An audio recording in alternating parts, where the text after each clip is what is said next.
All right, folks, welcome back to Couchside. Very excited right now. This is going to be a little YouTube premiere for us. This is the first time we're doing the big picture here, where we've had special guests on from the past. The only one though, really, Adam Waddell from the University of Wyoming. I'm Wade McMillan, of course, alongside Craig Paul here, and this is Couchside's Big Picture, brought to you by TCT Cable. And we are here with special guest Sean Schoonover, former college baseball player, Legion baseball coach from around the state, University of Wyoming alum. Very excited to have him on. Good friend of the show. How you doing tonight, Sean? Good. Thank you. Thanks for having me on. Yeah, no problem. It's our pleasure for sure. Well, Sean, I don't think a lot of people know about University of Wyoming baseball and how that kind of came to be, or the history of it. I know we used to have a program back in the day, definitely, and now not so much. It's more of a club team.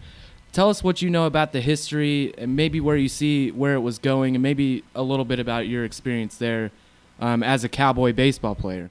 Well, Wyoming's last actual Division I year was in '96. They ended up canceling the program basically because of Title IX, and since then they had started a club team, which they had actually struggled right away. I mean, they'd had losing season after losing season, and then my first year coming there, we actually got really lucky, and we had a really strong team. My first year, we had two players from Venezuela, one of our shortstops, one of our pitchers, which helped out a ton. I mean, our team, seven of our 9 players made it into the region, onto the all-region team, and we actually went to the World Series.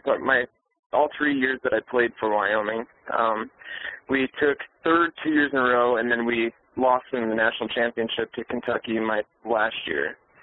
So all 3 years we got knocked out by Kentucky.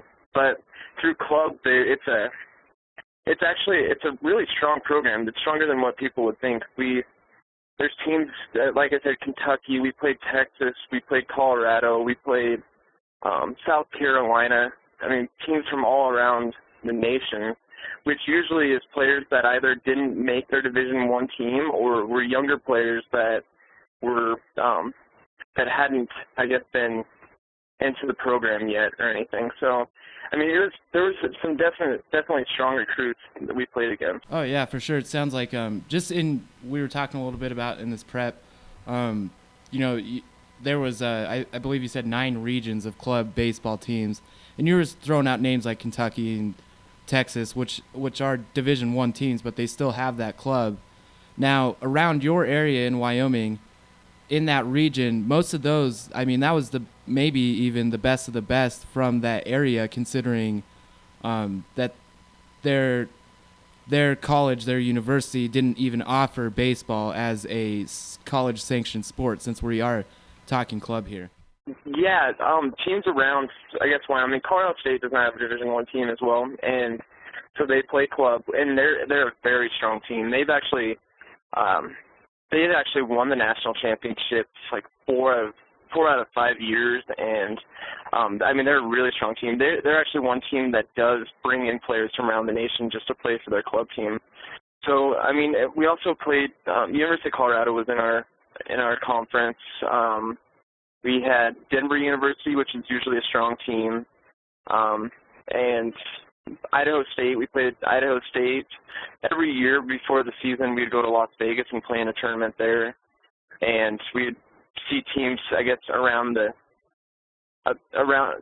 western part of the states that didn't have Division I teams as well. And I mean, the competition was very strong, definitely. So, to get this straight, you're saying some of these D1 schools, as far as Texas, Kentucky, and you mentioned South Carolina, they have a separate organization, a club organization for baseball as well? Yes. The difference between club and Division I or Division II or NAIA is that the school does not fund their program. So the school does not pay for them to go on trips or to play other teams and everything. We have to fund ourselves. We raise our own money throughout the year by doing different fundraisers that produces enough money. I mean, the years that we went and played in the World Series, we had to fund enough money to go to the World Series in Pennsylvania one year. One year was in Indiana. Last year was actually in Florida.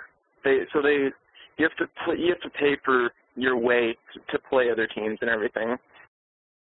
But I mean, it's a lot harder to travel when you don't have funding through the university, definitely. So some of the guys you played with, say they were, in their first or second year, did you see any guys transfer to actually play for a D1 school, get out of the club and actually get in the collegiate level? Yeah, we had some players that did leave. Well, like I said, those two Venezuela players, they both actually went back to Venezuela and played, and they're both playing in minor leagues now. We also had some that transferred to Greeley, which is University of Northern Colorado, that played on their program. We had another shortstop that went and played for I think it was another D2 program. We've had, quite a few players go and play there a couple years and then move on. Usually they either go to a smaller school, but usually not Division I. But playing around the nation, we played against some players that actually had already played minor league ball, because you can come back and play minor league ball and go to college after that and play club baseball. So we had one of the players we played from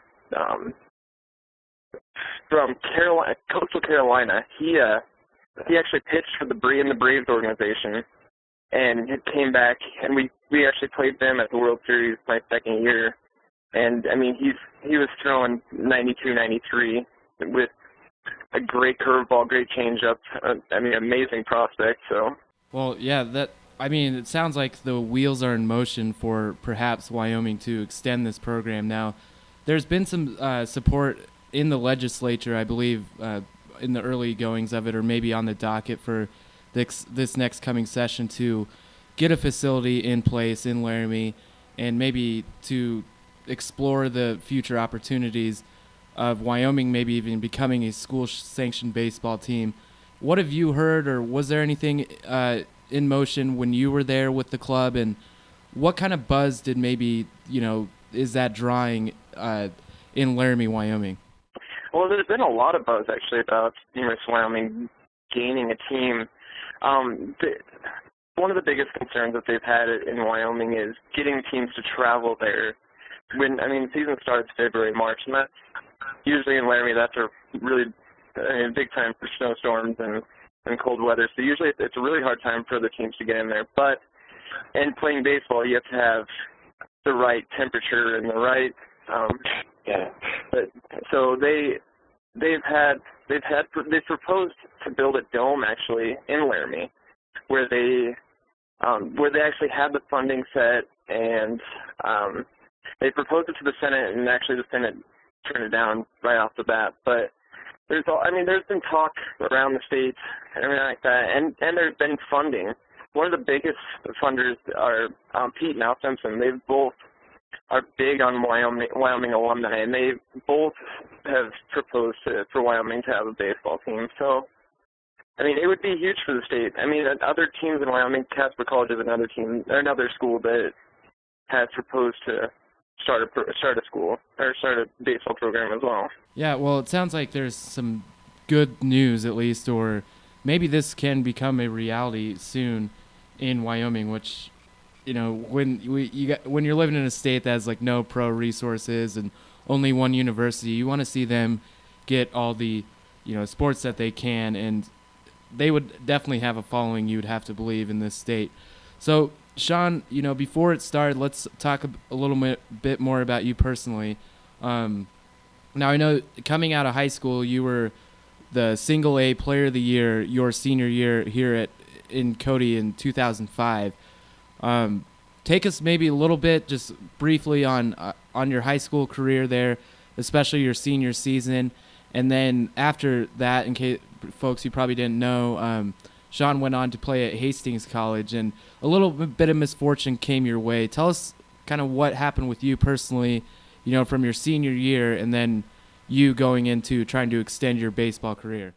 Well, basically my senior year, I was focused on finding the right school and the right college that suits me. I had looked at a bunch of different schools, had offers from South Dakota, had offers from a couple junior colleges in Montana, Southwest Missouri State, which was a Division I program, but at that time did not even have their own field, so it was kind of iffy on that. I'd also talked to North Dakota, two schools in North Dakota, University of North Dakota and Jamestown College in North Dakota. And then I talked to Hastings College and the University of Nebraska Omaha. And I decided to go with a smaller school in Hastings College. They paid, I mean, I had half my tuition paid for by playing for them. Showing up there, it was, I had gained my starting spot after fall ball, and halfway through the season, I had actually was in a car accident and collapsed the disc in my lower back, and kind of ruined the rest of my season that year. I ended up having back surgery, and then that's when I transferred to University of Wyoming, and ended up picking up on their club team there. Yeah, that's excellent. That back injury, I know how much you love the game. Sean, of course, still a coach and still trying to pursue some of that at the high school level right out of the gates. Unfortunately, you did get in something that was a freak accident, really. It was just an accident. That's why they call it a car accident. Don't think I need to go there, to get behind it. But, that had to be heartbreaking. And what was kind of your feelings that it might, this might be over on a serious level as far as going deeper into the collegiate system and, maybe even a shot at the minor leagues and what have you? Well, I definitely hit an all-time low at that moment. I mean, it was pretty depressing. At that time, I had an offer to go play for University of Nebraska Omaha, which was a Division II program at the time and is now a Division I program as of last year. And I would have had a full ride scholarship to go play for them, and then the accident happened. So, I mean, I definitely hit an all-time low. But transferring to Wyoming kind of helped out with all of that. I kind of got back on my feet, and then I took my attention away from just me playing and focused on me and started getting into helping out others. I mean, through the rest of that year playing at Hastings, I couldn't really do much except for spectate. So, I mean, I helped out with all the drills and actually had great role models there that got me into the coaching mode. So after my freshman year, I came back and actually coached Cody's Legion B team, and then the next year coached assistant coached their single A team, and then actually this last year I coached Sheridan's single A team. So it opened up my eyes to a new perspective on baseball. The coaching model and helping out others was definitely my new thing. So Sean, you just got finished coaching 1 year there at Sheridan. Had a great year, broke some records, finished runner-up. Didn't quite get the championship, but close enough. I mean, sounds like a big turnaround, and sounds like you were a big part of that as assistant coach. What did you learn from that, and how much more will you pursue this passion of coaching? Well, I got really lucky with going on to Sheridan's Legion program. Once I moved there, a bunch of people had heard that I had coached in Cody, and so they had asked me to become an assistant coach underneath Ben Phillips. And I couldn't have been more lucky. I mean, this year we had nine actual 18-year-olds and 19-year-olds. So, I mean, we had 6 that just graduated last year, and then the rest that are graduating this year. So, I mean, I got really lucky. We ended up taking second, but we lost. I mean, it's kind of hard because it felt like the best team didn't win. So it was really hard. We ended up losing to Wheatland in the state championship, and earlier in the year we'd actually beat Wheatland twice, the only times we'd played them. So the bats just went cold in the state championship. But, I mean, in itself, it was a great season. to win. I mean, to have the most wins in Sheridan baseball history was a feat, as well as having the best win percentage. I couldn't have been more happy. As it goes for coaching in the future, I would love to stay with it. I would love to hopefully get onto another baseball team, wherever it be. And, I mean, even if it's high school or college, whatever it is, I would love to be a part of any baseball program. Yeah, it's been quite the ride for you, my friend. There's no doubt about it. Going complete full circle from back in the days when you and I used to be Little League teammates to the Babe Ruth Leagues to Wyoming Player of the Year to college baseball, and you ended this season. We'll see what's in the future with one of the best that's ever walked through the state this year's Sheridan Troopers. I can surely say that because, as you know, I was their #1 fan. That is right. That is right. It was great to have you at some of those games. Yeah, it was a lot of fun this year, and yeah, you did some great things with that, and we'd like to, although you didn't win the championship, we at Couchside would like to congratulate that team and yourself for all the accomplishments you made. But that's going to wrap it up for this week's segment of The Big Picture here on Couchside.